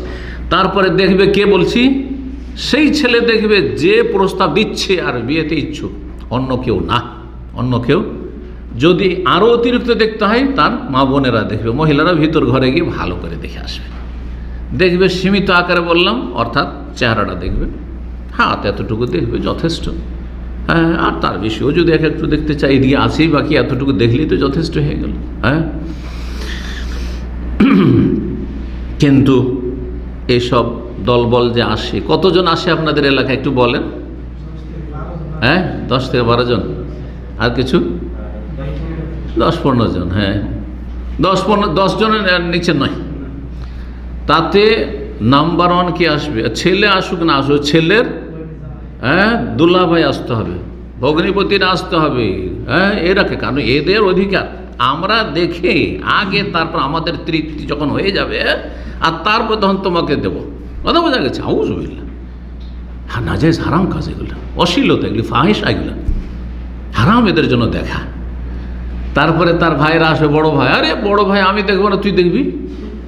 কথা বোঝা গেছে? কথা সব আসবে, চাচারা আসবে, ওই চাচা বিয়ে করতে পারে না, ওর চাচা। মামা আসবে, মামা বিয়ে করতে পারে না, সব বিয়ে করতে পারে। কারোর জন্য দেখা জায়েজ নয়, সব নাজায়েজ কাজ হচ্ছে এগুলো। আর এগুলো ঘরে ঘরে হচ্ছে, কিন্তু কি আহলে হাদিস, কি হানফি, কি দেওবন্দি, কি বেরেলভি, সবার মধ্যে হচ্ছে। আল্লাহ হেফাজত করে এসব থেকে। 1000 একটা পরিবারের এগুলো থেকে মুক্ত নেই, 1000 একটা পরিবার মুক্ত নেই। তো এটি হারাম কাজ, অশ্লীলতা, ইসলাম বিরোধী কাজ। 10 নম্বর বিষয়, পাত্রীকে আংটি পরিয়ে এঙ্গেজমেন্ট করা। এঙ্গেজ মানে বুঝেন তো, আজকাল মোবাইলে যুগ, বুঝছেন? এই আপনার টেলিফোনটা এত এঙ্গেজ কেন, বুঝছেন না? এঙ্গেজ মানে আপনার সাথে যেন ব্যস্ত, এখনও কবুল টবুল হয়, ইজাব কবুল না হয়, ওকে দিলেন আপনার সাথে এঙ্গেজ করে একেবারে, আর কোথাও বিয়ে করতে পারবে না। কোথায় আছি? যতক্ষণ বিয়ে হয়নি ওয়াদা ঠিক আছে, ওয়াদা ঠিক রাখার চেষ্টা করবে। কিন্তু যদি দেখা যায় যে না, আমাদের সাথে ধোঁকাবাজি করেছে, ওয়াদা খেলাপি করতে পারে। তোমাদের সাথে ওয়াদা করেছিলাম কিন্তু তোমরা প্রতারণা করেছো, বা তোমাদের সাথে শর্তগুলো মিলল না, অসুবিধা নেই। তো এই যে আংটি পরানো, আবার এঙ্গেজমেন্ট, এটা খ্রিস্টানদের থেকে এসছে, খ্রিস্টান বিজাতিদের থেকে ধার করা বেদাত। কিছু বেদাত হিন্দুদের থেকে এসছে মুসলিম সমাজে, কিছু বেদাত খ্রিস্টানদের থেকে এসছে, কিছু পাপিষ্টদের থেকে, যারা বেহায়া বেপরদা সমাজের লোক, তাদের থেকে এসছে, ইত্যাদি ইত্যাদি। এই আংটি পরার তরিকাটা কি আমি কিন্তু আজ পর্যন্ত জানিও না, দেখিও নি। কে পরায়? ওই ছেলেটাই নাকি? ছেলেটা পরিয়ে দেবে এরকম নাকি? হ্যাঁ, বলছেন না যে দেখেছেন কোনো দিন আংটি পরাইতে? কে পরায়? ছেলের বাবা কখনো পরায়? হ্যাঁ, ছেলে বা ছেলের মা, যেই পরে না কেন, এই আংটি পরিয়ে দিলাম মানে আমাদের দখলে চলে আসলো, এটা একটু বিতাদি ধারণা। যতক্ষণ কবুল হয়নি, যাব হয়নি, বিয়ে হয়নি, কোনো এগেন্সমেন্ট ইসলামের নেই। হ্যাঁ, ওয়াদা আছে, যে ওয়াদা পাক্কা ওয়াদা থাকলে যে বিয়ে হবে সেটা আলাদা বিষয়, কিন্তু হয়তো এক্ষুনি করতে পারছেন, ঠিক আছে, অমুক তারিখ বিয়ে শাদী হবে, সেটা ভিন্ন বিষয়। জি, তো এক বিদাত। তারপরে আরেকটা আমাদের দেশে প্রচলন আছে, সেটা হচ্ছে মেয়েকে বাইনামা করা। এটা আছে কি আপনাদের অঞ্চলে? বাইনামা বুঝেন না? জমি বাইনামা বুঝেন না? জমি পেমেন্ট করবেন আর রেজিস্ট্রি করবেন 2-4 মাস পরে, কিন্তু এখন 50,000 দিয়ে দিলেন, এটা কি বাইনামা, মেয়ের বাইনামা। এক তো দেখতে গিয়ে ধুমধাম করে খেলো, আচ্ছা ওখানে এক হারাম কাজ, দেখতে গেল এক তো হারাম দেখলো, আর তারপরে এই যে মেয়ের বাড়িতে যখন দেখতে যায়, বিয়ে করবে কি করবে না কোনো ঠিক নেই, ওতে 50,000 লাখ টাকা ধসে গেল। আমার এক পরিচিত মানুষ আমাদের এলাকায় শুনলাম যে ছেলে পেয়েছে এমবিবিএস ডাক্তার, আর কি ভাবছে এমবিবিএস ডাক্তার, বিয়ে হবে কি হবে না, আরে অল্প স্বল্প খরচ কর, সে লাখ 2 লাখ টাকা ধসিয়ে দিয়েছে। এত খাওয়াইছে তারা খেয়ে পাগল হয়ে গেছে, মাতাল হয়ে গেছে। বিয়ে করবে কিন্তু নসিবে নেই, যে কোনো কারণে বিয়েটা হইল না। সুবহানাল্লাহ। এখন কত আক্ষেপ করতে হবে চিন্তা করুন তো। ঠিক আছে আপনার পয়সা আছে, ভালো কথা, আপনি কি এমনিতে লাখ 2 লাখ টাকা ধসিয়ে দেবেন? হ্যাঁ, আর তারপরে এই কুপ্রথা কি জায়েজ? এই যে আপনি এই 50,000 বা লাখ টাকা খরচ করে আপনি এইসব লোকগুলোকে খাওয়াবেন, যেসব লোকগুলো এসেছে নাজায়েজ দেখতে এসছে, হারাম করতে এসছে, তাদেরকে খাওয়াবেন, তো আপনার সমাজের গরিব মানুষ ওদের কি দশাটা হবে? ওরা কি করবে? গরিবের মেয়ে আছে, কি করে বিয়ে দেবে? এতেই তো তাদের অবস্থা খারাপ হয়ে যাবে, ঋণ করজে ডুবে যাবে। তো যেগুলো জুলুম অত্যাচার হচ্ছে না গরিবদের ওপর, সুতরাং সব দিক থেকে হারাম। মেয়ে দেখতে গেলেন, দেখে শুনে চলে আসেন। মেয়ে দেখতে গিয়ে খাবো দাবো, আর তারপরও তরিকা আছে, যদি শুধু চা বিস্কুট খেয়ে চলে আসে তাহলে এখনও সন্দেহ আছে, তাহলে বিয়ে করবে না হয়তো। কিন্তু যদি ওখানে খাওয়া দাওয়া হয়ে যায় তাহলে জানতে হবে যে হ্যাঁ খেয়ে দিয়ে নিয়েছে না, বিয়ে হবে। কোথায় পেলেন এসব? সব ইসলাম বিরোধী কাজ এগুলো। জি, বাইনামা করতে এসে ওই একবার দেখতে গিয়ে খেলো, তারপর আবার মেয়ের বাড়িতে গেল, আজকে কথা পাকা করতে যাচ্ছে, বাইনা, আজকে বাইনা করতে যাচ্ছে, সেই জন্য সেই দিনকে 10-20 জন খাবে, 50 জন খাবে, সব হারাম এগুলো। এখন তো বরযাত্রী আসেনি, ও হারাম খাবারে আসেনি, এইগুলি হারাম খাওয়া চলছে। কত হারাম হচ্ছে চিন্তা করুন আপনি। আল্লাহ রাব্বুল আলামিন সূরা নিসার 8-29 ইরশাদ করেছেন, ইয়া আইয়ুহাল্লাযীনা আমানু, হে ঈমানদারগণ, লা তাকুলু আমওয়ালাকুম বাইনাকুম বিল বাতিল, তোমরা একে অপরের ধন সম্পদ অন্যায়ভাবে ভক্ষণ করিও না। একজন আর একজনের ধন সম্পদ অন্যায়ভাবে খেও না। ইল্লা আন তাকুনা তিজারাতান আন তারাদিম মিনকুম, তবে যদি সেটি ব্যবসা বাণিজ্য হয়, যে আপনি পয়সা দিলেন, কোনো সামান নিলেন, লেনদেন, সম্মতি থাকে, সন্তুষ্টি থাকে। কে সন্তুষ্টি খায়? দায়ে পড়ে খাওয়াচ্ছে, গরজ, মেয়ে উঠিয়ে দিতে হবে, বিয়ে দিতে হবে, মেয়েকে ঘরে রাখা সম্ভব নয়, সেই জন্য মজবুর হয়ে খাওয়াচ্ছে। কে খাওয়াবে? আমিও খাবো না, আপনারাও খাবেন না, কেউ খাবে না এর উপরে। যদি আরব দেশের মতো মেয়ের কোনো খরচ নেই, শুধু ছেলের খরচ, এরকমটা হয়তো আমাদের দেশের লোক হয়তো, কিন্তু আমাদের দেশের লোকেরা আসলে হিন্দুদের পাশে থেকে সমস্ত খরচ চাপিয়ে দিয়েছে ইসলাম বিরোধী কার ওপর? মেয়ে পক্ষের ওপর চাপিয়ে দিয়েছে। সব খরচ করে মেয়ে পক্ষ, ছেলে পক্ষ তো ইনকাম করবে ছেলের বিয়ে দিয়ে। এটি হচ্ছে আমাদের দেশের ধারণাই হারাম চিন্তা চেতনা, জালেমানা চিন্তা চেতনা। বাতিল পন্থায় কেউ কারো খাবার খেও না। আরে আপনার খাবার পাক করা ফ্রিজে রাখা আছে, শোনেন ছোট সামান্য কথা শোনেন, ফ্রিজে রাখা আছে খাবার দাবার, আর আপনার রুমমেট আপনার পাশের রুমে থাকে অথবা আপনার রুমেই থাকে, আপনি কোনোদিন এ কথা বলেননি যে আমার খাবার পাক শাক থাকলো যখন ইচ্ছা খেও, কোনোদিন বলেননি। আর আপনার অগোচরে আপনার অনুমতি না নিয়ে একবার খেয়ে নিল, হারাম খেল, তার খাওয়া হারাম, আপনি অনুমতি দিয়েছেন। অনেকেই একেবারে ছোট ছোট কাজ করে, এত মানে ছোট লোক, কিছু লোক আছে জীবনে পেঁয়াজ কিনবে না, ব্যাচেলার রুমে থাকে, জীবনে কেউ না পেঁয়াজ রসুন কিনবে না, সব ওই পাশের লোকের নিয়ে চলছে ওর। তারপরে গ্যাস যখন নেই, দেখছে যে রে ওর গ্যাস তো নেই, তো ওর গ্যাস দিয়ে রান্না করিনি। আউযুবিল্লাহ, সব খবর আছে। প্রবাসীদের মধ্যে কিছু কিছু লোক এত নিচু মানের আছে, আল্লাহ হেফাজত করে, এর চুরি করে খায়। হারাম এগুলো খাবার এই আয়াতের অন্তর্ভুক্ত। তাহলে এই সামান্য খাবারটাও যদি না নিতে পারেন, সামান্য একটা পেঁয়াজও যদি বিনা অনুমতিতে না নিতে পারেন, তাহলে এই যে এইভাবে খাওয়া দাওয়া করা, বাইনামা করতে এসে খাওয়া, মেয়ে দেখতে এসে খাওয়া, আর তারপরে এইভাবে জুলম অত্যাচার করা, হারাম খেলেন আর তারপরে জুলম অত্যাচার করলেন, জালেমও এবং হারাম খানেওয়ালা, হারাম করো। জি, 11 নম্বর বিদআত বা কুসংস্কার হচ্ছে বরকে বাড়ির ভিতর মহিলাদের মাঝে নিয়ে গিয়ে বসানো। বিয়ে শাদী যেদিন হয়ে গেল, বিয়ে শাদীর পরে ছেলেটাকে কী করবে? বাড়ির ভিতরে নিয়ে যা বসাবে। ঠিক আছে, বাড়ির ভিতরে নিয়ে গিয়ে বসাবেন, ঠিক আছে, জামাই হলো, এতটুকু পর্যন্ত চলবে। কিন্তু নিয়ে গিয়ে এমন জায়গায় বসালেন, সেখানে বেহায়া বেপর্দা মহিলারা ঘোরাফেরা করছেন না, একটা রুমের ভিতরে বসালেন, কোনো অসুবিধা নেই, যেই রুমে বসান, যেটা আপনি যেখানে ভালো মনে করেন। কিন্তু নিয়ে গিয়ে বসানোর পর হয়টা কি, সমস্ত নাজায়েজ কাজ হয়। চারিদিক থেকে মহিলারা ওই ছেলেটাকে ঘিরে নেয়। নতুন জামাই, এক তো নতুন জামাই লজ্জায় আছে, আর মাথার ঘাম তার পায়ে পড়ছে, যদি ভদ্র ছেলে হয় তাহলে, ভদ্র ছেলে, আর বেহায়া ছেলে হয়তো বেহায়ার সাথে মিলে গেছে, অবস্থা খারাপ। তার চারিদিক থেকে এমন করে মহিলারা ঘেরে নেয় যে তার 12টা বেজে যায়। আর তারপরে তাকে বিভিন্নভাবে লাঞ্ছিত করার চেষ্টা করে। আর তারপরে সেখানে যেসব বিদআত কুসংস্কার রয়েছে, তার একটি হচ্ছে সবাই দেখবে আর টাকা দিবে, দেখবে আর বকশিস দিবে। আছে না নেই? এগুলো আমাদের অঞ্চলে আছে। এগুলো আমি এখান থেকে আমি যেগুলো দেখেছি সেগুলো নোট করেছি। কুসংস্কার, সব টাকা দিবে, এই জামাই দেখলে টাকা দে, জামাই দেখলে টাকা দে, জামাই টাকা দিচ্ছে সব। আছে না নেই? আচ্ছা, এগুলো তো হইল। ওর মাঝখানে আরও কি করে, ওই যে ছেলে, যে পাত্র ওকে নিয়ে গেছে, নতুন বরকে নিয়ে গেছে বাড়ির ভিতরে, ওর শালি যেগুলো ইয়াং যুবতী হয়ে আছে, ওরা কি করে, এখন বিবাহ হয়নি, ছোটোগুলো, যাকে বিয়েগুলো তার ছোট বোন যেগুলো, তারা পিছন দিক থেকে তাকে মারার চেষ্টা করে। এটা আছে আপনাদের এলাকায়? এই যে আছে, সবাই বলছে যে আছে। দিবে একটা চড় একেবারে, বা দুই গালে দিবা এইভাবে চড় একেবারে। কথা বুঝতে পেরেছেন? সব হাউযুবিল্লাহি মিনাশ শাইতানির রাজিম। এসব হারাম কাজ, এসব কুসংস্কার, এসব অন্যায় কাজ। জি,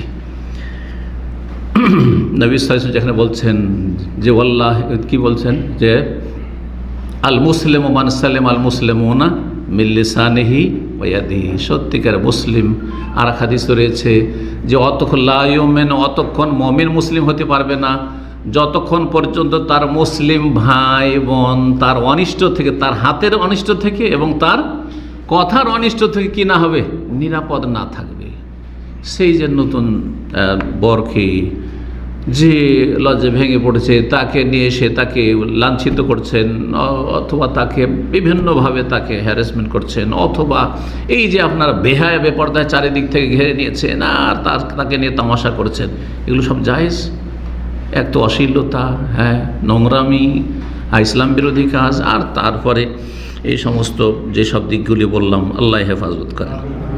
বসালো এবং তাকে সবার টাকা দেওয়া এবং সুযোগ বুঝে তাকে তার শালিকাদেরকে দিয়ে, হ্যাঁ, তাকে গালে চড় দেওয়া বা কিছু করা, এরকম অপমান করা। জি।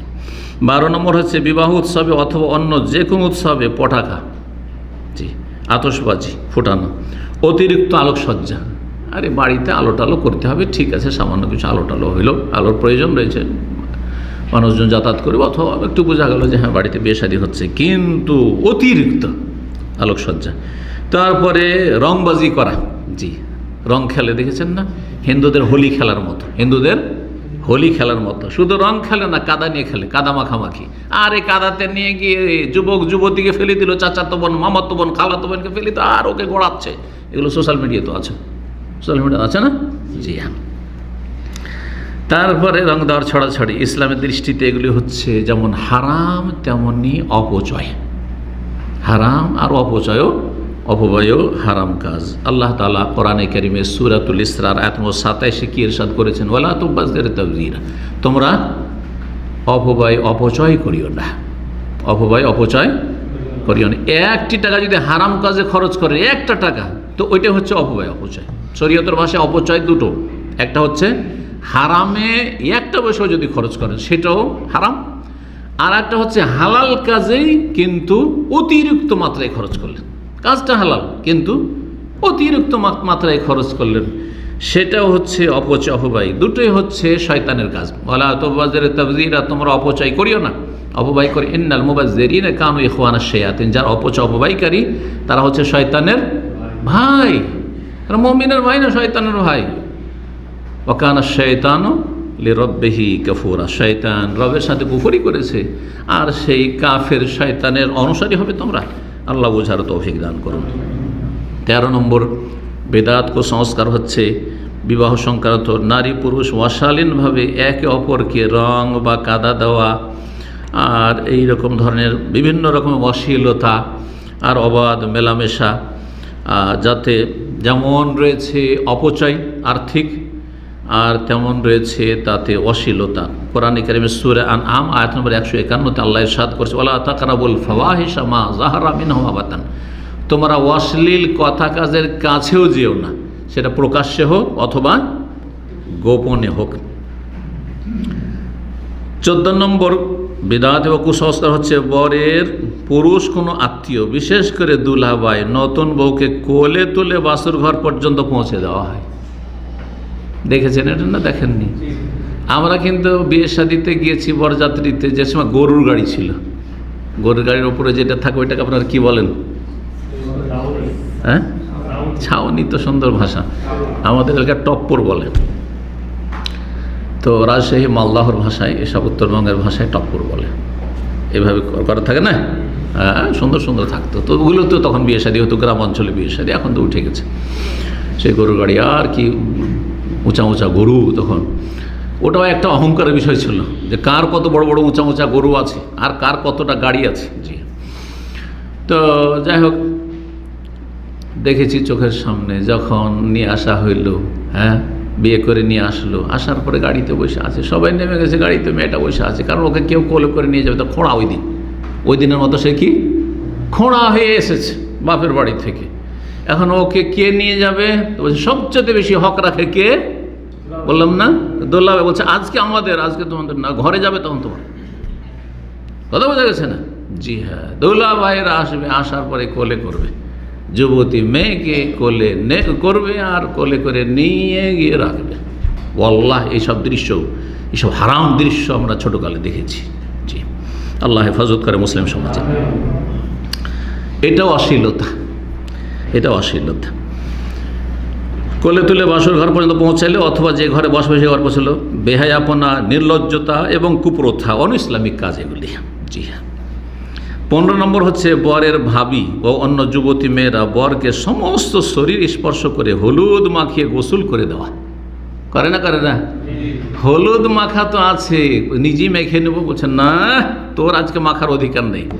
ছেলেকে মাখাবে মেয়েরা আর মেয়েকে মাখাবে ছেলেরা, চাচাতো বোন, খালাতো বোন, মামাতো বোন, ফুফাতো বোন যত আছে, তারপরে ভাবি, হ্যাঁ, দেবরকে মাখাবে। জি হ্যাঁ। আর মেয়েকে কে মাখাবে? চাচাতো ভাই, খালাতো ভাই, মামাতো ভাই, সবাই এসে মাখাবে, একটু দিল গালে মাখি। আউযু বিল্লাহি মিনাশ শাইতানির রাজিম। আল্লাহ হেফাজত করে এসব শয়তানি কাজ থেকে।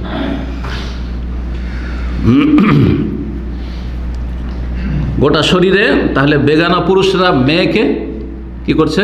কন্যাকে হলুদ মাখাচ্ছে, আর বেগানা ছেলেরা, বেগানা পুরুষরা মেয়েকে আর বেগানা মেয়েরা ছেলেকে মাখাচ্ছে, গোসল করিয়ে দিচ্ছে। নারী পুরুষের এইসব মেলামেশা, এইসব হচ্ছে জাহান্নামে যাওয়ার কারণ। আল্লাহ রাব্বুল হারাম করে সূরা আরাফ আয়াত নম্বর 33 আল্লাহ ইরশাদ করেছে, কুল, হে নবী বলে দাও, ইন্নামা হাররামা রব্বি আল ফাওয়াহিশ, নিঃসন্দেহে আমার রব আল্লাহ তাআলা তিনি হারাম করেছেন কি? ফাওয়াহিশ, অশ্লীল কথা কাজ, অশ্লীল অবাধ মেলামেশা। আর মহিলা পুরুষের গায়ে হাত দিবে আর পুরুষ মহিলার গায়ে হাত দিবে, এসব হচ্ছে ফাহিশা। আর এই ফাহিশাকে হারাম করেছেন, সেটা মা জাহারামে না, প্রকাশ্যে হোক, লোকজনের সামনে হোক অথবা গোপনে হোক, যে কোনো রকমের ফাহিশা হোক না কেন। আল্লাহ রাব্বুল আলামিন হেফাজত করুন। 16 নম্বর বিদআত কুসংস্কার হচ্ছে বর ও কনেকে হলুদ বা গোসল করতে নিয়ে যাওয়ার সময় মাথার উপর বড় চাদরের 4 কোনা 4 জনে ধরে থাকা। এটা আছে আপনাদের এলাকায়? এটা আমি দেখিনি। চাদর 4 জনে ধরে থাকবে, হ্যাঁ, অ্যাটম বম না পড়ে যায়, ওর চাদরে থামবে। জি, আল্লাহর আযাব যে পড়ছে ওদের ওপরই বুঝে না। জি, এটা হচ্ছে হিন্দুয়ানি প্রথা। কোত্থেকে নেওয়া হয়েছে? হিন্দুদের ঘর থেকে ধার করা হয়েছে এই বেদাত। আল্লাহ হেফাজত করুন। নবী সাল্লাল্লাহু আলাইহি ওয়াসাল্লাম কি বলেছেন? আবু দাউদের হাদিস সহিহ, মান তাশাব্বাহা বিকওমিন ফাহুয়া মিনহুম, কেউ যদি কোনো কাফের, অমুসলিম, বিজাতির সদৃশ্যতা অবলম্বন করে, তাদের অনুকরণ করে, তাহলে তাদের হাসর কার সাথে হবে? তাদের সাথে হবে, তাদের দলভুক্ত। দুনিয়াতে তাদের দলে শামিল, আর আখিরাতে তাদের সাথে হাসর হবে। যে যাকে ভালোবাসে, যে যাকে অনুকরণ করে, তার সাথে সে উঠবে। 17 নম্বর হচ্ছে বিবাহ করতে যাওয়ার সময় বরকে পিঁড়িতে বসিয়ে বা শিল পাটায় দাঁড় করিয়ে দই ভাত খাওয়ানো। এটা আছে? এটা দেখিনি আপনার? হ্যাঁ, এটা আছে, কোনো কোনো অঞ্চলে আছে। জি হ্যাঁ, হ্যাঁ, দই ভাত, এই যে দই ভাত দুধ ভাত আছে, তার মধ্যে মানে বিদাত সবগুলি অন্ধকার, আর অন্ধকারের ওপর অন্ধকার। এক তো দই ভাত খাওয়াইতে হবে, দুধ ভাত খাওয়াইতে হবে, তারপরে আরও বিদাত হচ্ছে যে শিল পাটাতে বসাইতে হবে, জমিনে খাওয়ানো যাবে না, হ্যাঁ, ইত্যাদি ইত্যাদি। 18 নম্বর হচ্ছে বিবাহ করতে যাওয়ার সময় বরকে তার মা বিশেষ একটি কাজ করে, কি করে? দুধ পান করায়। আমাদের অঞ্চলে দেখি শরবত পান করায়, শরবত। কারণ গরিবদের কি এই শরবতটা, এই গ্রাম অঞ্চলে আমরা তো যেহেতু ছোটোকালে দেখে যাবো, ছোটোকালের দৃশ্যগুলি মনে আছে, আর বড় হয়ে তো ওইসব যায়নি। তো কি করছে, মা দৌড় দিয়ে শরবত করে নিয়ে আসছে, আর শরবত মানে মিনিমাম শরবতকে চিনি আর একটা লেবু চিপে দিয়েছে, বাস হয়ে গেলো পানিতে শরবত। এই শরবত খাওয়াইতে হবে, কথা বোঝা গেছে? এগুলো আলেদের ঘরে আছে, এগুলি আমাদের মা খালার আত্মীয় স্বজনরা করেছে। কোথায় পেলেন এইসব? এটা যদি মনে করেন যে এইটা আমাকে করতে হবে, তাহলে বিদাত। হ্যাঁ, এইটা করলে এই লাভ হবে, আর এইটা না করলে এই ক্ষতি হবে, তাহলে এই যে বিদাতের ওর বিদাত। আর এই ক্ষতি হবে, তাহলে অলৌকিক লক্ষণ চলে আসে, তাহলে শিরক হয়ে গেল। তাহলে দেখেন একটা পাপ কোন দিকে চলে যায়, বেদাত হচ্ছে, শিরক হয়ে যাচ্ছে ইসলাম বিরোধী হওয়ার কারণে। সুবহানাল্লাহ, আল্লাহ বুঝার তৌফিক দান করুন। 19 নম্বর হচ্ছে কুলাই করে চন্দন, মেহেদি, হলুদ, কিছু ধান, দুর্বা ঘাস, কিছু কলা, সিন্দুর ও মাটির ছোট ঘটি নেওয়া হয়। কিসের করে? কুলাই করে নেওয়া হয়, একেবারে হিন্দুদের কাজ। মাটির ঘটিতে তেল নিয়ে আগুন জ্বালানো হয়, স্ত্রী ও বরের কপালে 3 বার হলুদ লাগায়, একেবারে সিন্দুরের মতো। এমনকি মূর্তি পূজার নাই কুলাতে রাখা আগুন জ্বালানো চাটি, হ্যাঁ, বর কনের মুখের সামনে ধরা হয়, আর ও আগুনের ধোঁয়া ও কুলা হিলিয়ে দুলিয়ে বাতাস দেওয়া হয় বর কনেকে, হ্যাঁ, ওই ধোঁয়ার বাতাস দেয়। এগুলো দেখেছেন নাকি? এগুলো দেখিনি, এগুলো দেখিনি। এগুলো আছে একেবারে যারা কবর মাজার পূজা ওই রকম ধরনের বেদাতি, আমার মনে হয় যাদের ইসলামের কোনো জ্ঞান নেই সেসব সমাজে রয়েছে। আহলেদিস সমাজে যেহেতু আমরা লালিত পালিত হয়েছি, এগুলো নেই, কিন্তু আগের অধিকাংশ বেদাতগুলি আহলেদিস সমাজেও আছে। আল্লাহ হেফাজত করেন। তারপরে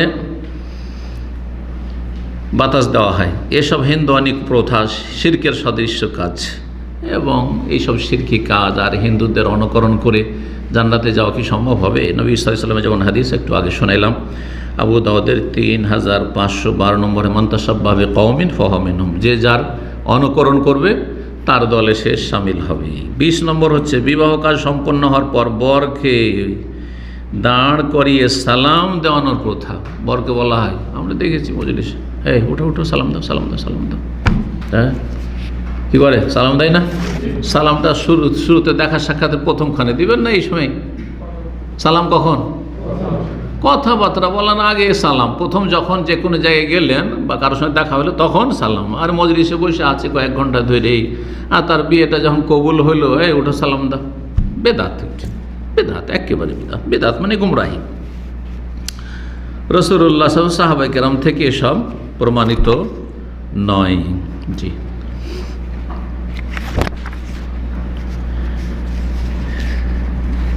কয় নম্বর আলোচনা করেছিলাম? হ্যাঁ, 20 নম্বর পৌঁছে গেছি। আচ্ছা আচ্ছা। 21 নম্বর হচ্ছে বড় কনের শ্বশুর শাশুড়ি বা মুরব্বীদের কদম বসি করা। তার আগে কথাটা বলেনি। আচ্ছা, যখন বিয়েটা হলো, সম্পন্ন হলো, সেই সময় সালাম করা তো বেদাত, কিন্তু কিছু করতে পারে কিনা? কিছু করতে পারে? খুশি, বিয়েটা হলো, আলহামদুলিল্লাহ আমাদের বিয়ে শাদীটা সম্পন্ন হলো, এটা খুশি কিনা? খুশির সময় কি করণীয়? যদি মনে করে যে আমি সেজদা শুকুর করব, নবী সাল্লাল্লাহু আলাইহি ওয়াসাল্লামের কাছে কোনো খুশির খবর আসলে কি করতেন?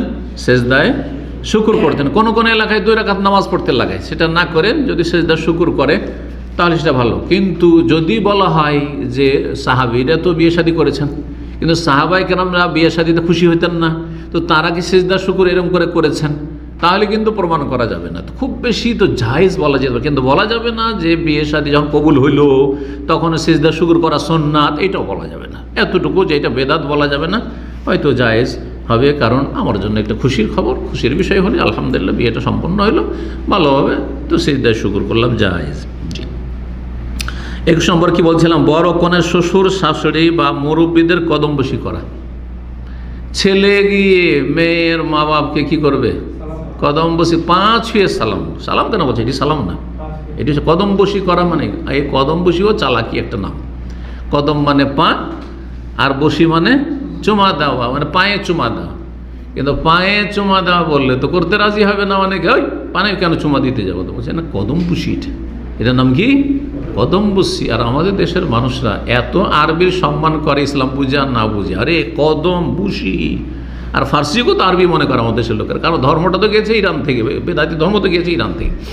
তো যার ফলে যখন কদম বসি নামকরণ করে দেওয়া হলো, তখন ইসলামের রঙের রঙিয়ে দেওয়া হলো। ব্যাস, ভালো কদম বসি করছে, কথা বুঝতে পারছেন তো? এসব বেদাত, এসব জায়েজ নয়। কদম বসিটা হিন্দুদের থেকে নেওয়া হয়েছে। হিন্দুরা বলে পায়ের, বড়দের পায়ের ধুলি নেওয়া, মানে পা ছোঁয়া মানে পায়ের ধুলা নেওয়া। তো পায়ের ধুলা নেওয়া বললে হিন্দুদের মতো সেম সেম হয়ে যায় না, একটু ইসলামীকরণ করি। তো ইসলামীকরণ করতে গিয়ে বেদাতিরা কি করেছে? ওর নাম দিয়েছে কদম বসি। আর ওর চেয়ে বেশি চালাকি করেছেন আপনারা অনেকে, যে এটা পা ছুঁয়ে সালাম। কিসের পা ছুঁয়ে সালাম? পা ছুঁয়ে আবার সালাম আছে? সালাম আছে মুখে সালাম, আর হাত ছুঁয়ে মুসাফা, হাতে হাত দিয়ে আছে, মুসাফা আছে, সেটাকেও সালাম বলতে পারেন। সালামেরই পূর্ণতা হচ্ছে মুসাফা, কিন্তু পা ছুঁয়ে কোনো সালামের অস্তিত্ব ইসলামে নেই। সুতরাং এটি একটি জঘন্য বেদাত। অকুল্য বেদাতিন দলালা, প্রত্যেক বেদাত হচ্ছে গুমরাহি, আর গুমরাহির পরিণাম হচ্ছে আখিরাতে জাহান্নাম। আর দুনিয়াতে যেমনটা বললাম যে দিন মানলেন না, সুতরাং এই ক্ষেত্রে গুনাহগার।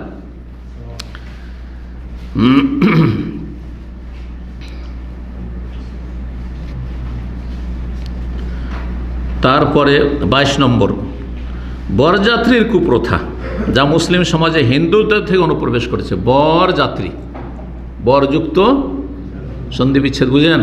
কে বুঝে বাংলা? বরযুক্ত যাত্রী, বরের যাত্রী মানে বরের সাথে একটা যাত্রা হইতে হবে, বেশ কিছু লোক হইতে হবে। একা বিয়ে শাদী করলে চলবে না ওইরকম। আর সেই যাত্রাতে বেশ কিছু লোক শরিক হবে আর যাবে, আর মেয়ের বাড়ি থেকে ধুমধাম করে খাবে। এটা তাদের হারাম অধিকার। ন্যায্য অধিকার তো বলা যাবে না, কি বলতে হবে? হারাম অধিকার। এটা কথা বুঝতে পারছেন?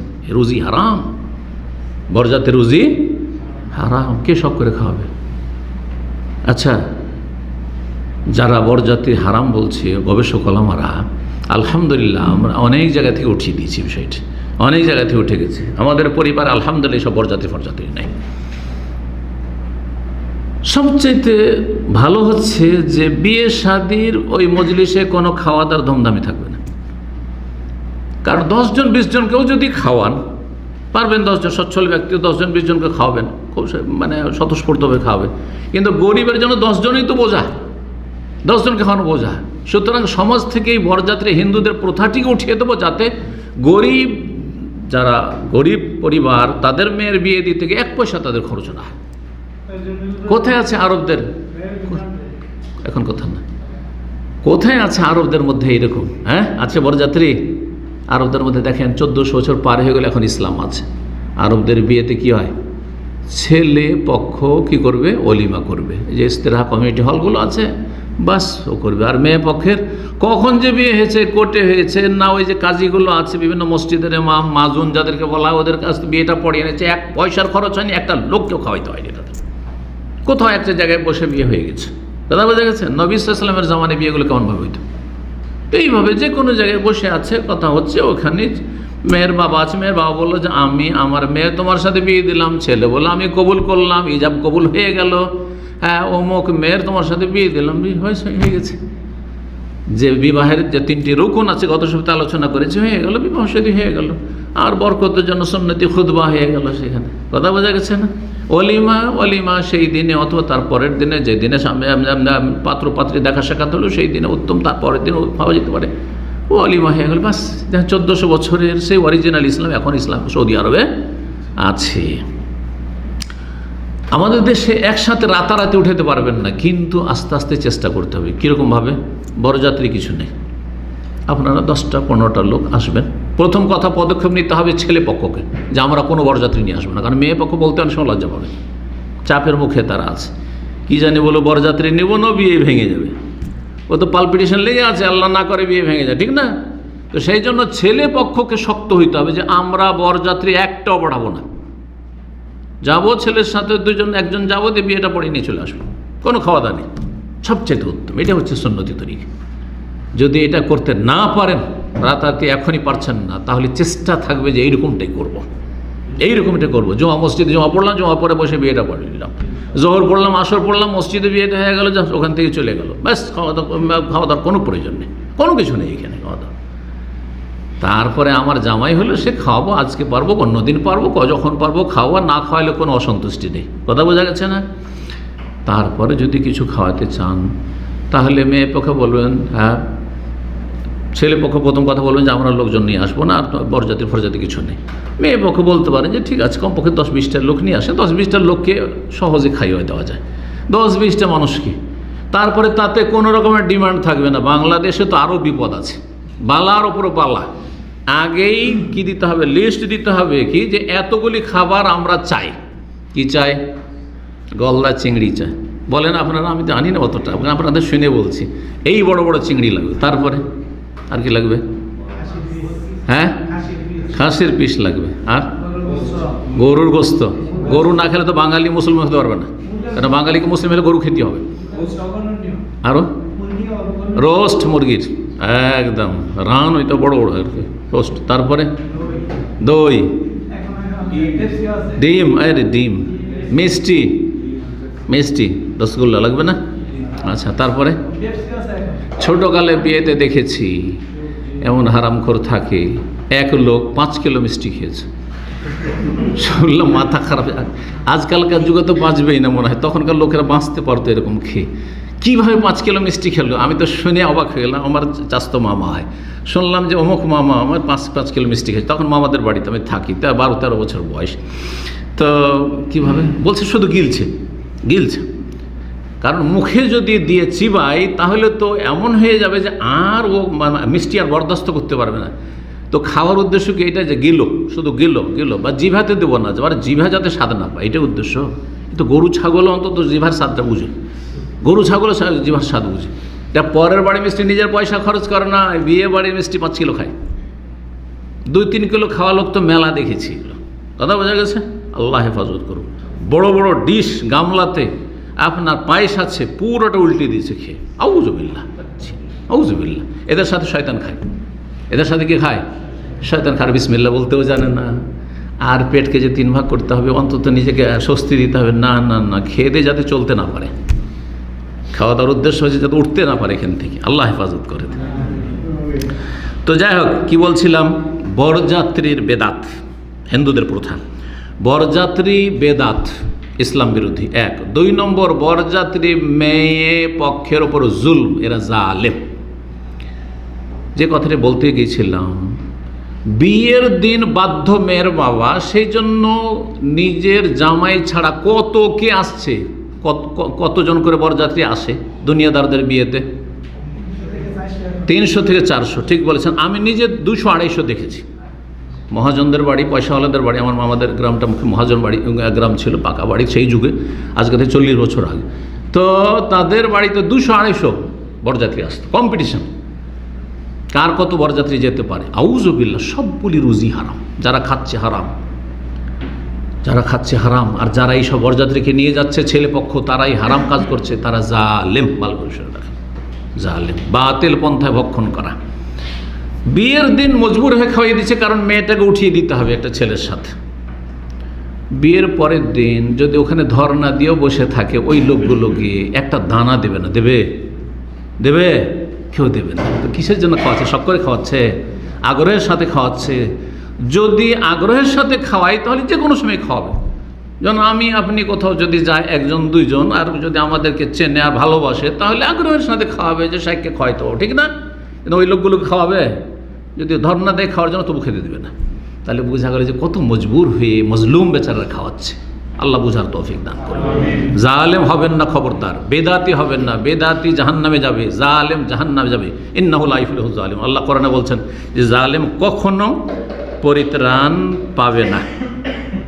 এই বরযাত্রীর কুপ্রথা যে রয়েছে, হিন্দুদের থেকে এসেছে। শুধু তাই নয়, বরং মেয়ের বাবার বাড়িতে তাদের খাওয়া দাওয়া এবং তাদের যে চাহে খাওয়া দাওয়ার ক্ষেত্রে ডিমান্ড, বিভিন্ন রকমের, সবগুলি হচ্ছে জুলম।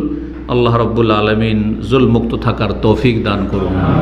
আল্লাহ আমাদেরকে যেন জালেমও না বানান, আর আমরা যেন মজলুমও না হয়, কারো জুলমেরও যেন শিকার না হয়। মেয়ে পক্ষের জন্য দোয়া করি আল্লাহ তাদের ওপর থেকে জুলমকে যেন উঠিয়ে নেন, আর ছেলে পক্ষের জন্য দোয়া করি আল্লাহ তাদের হেদায়েত দান করেন যাতে করে তারা জুলম অত্যাচার না করে বিবাহ শাদীতে। বাকি ইনশাআল্লাহ তাআলা আমাদের কাছে পয়েন্ট 40-এর কাছাকাছি আছে, 22টা শুধু সারলাম, সময় অনেকটা এগিয়ে গেছে। সুতরাং এখানে আজকের আলোচনা শেষ করছি, সামনের সপ্তাহে বাকিটা পূরণ করব। আপনাদের বিভিন্ন এলাকায় যেসব বিদআত কুসংস্কার আছে যদি লিখিতভাবে আমার কাছে পৌঁছে দেন তো সামনের সপ্তাহে ইনশাআল্লাহ তাআলা অ্যাড করে দেবো। আল্লাহ রাব্বুল আলামিন যেন জাতিকে সতর্ক হওয়ার তৌফিক দান করেন এবং হালালে বরকত দান করেন, হারাম থেকে বেঁচে থাকার তৌফিক দান করেন। ওয়া সাল্লাল্লাহু সাল্লাম আলা নবিয়িনা মুহাম্মদ ওয়া আলা আলিহি ওয়া সাহবিহি আজমাইন।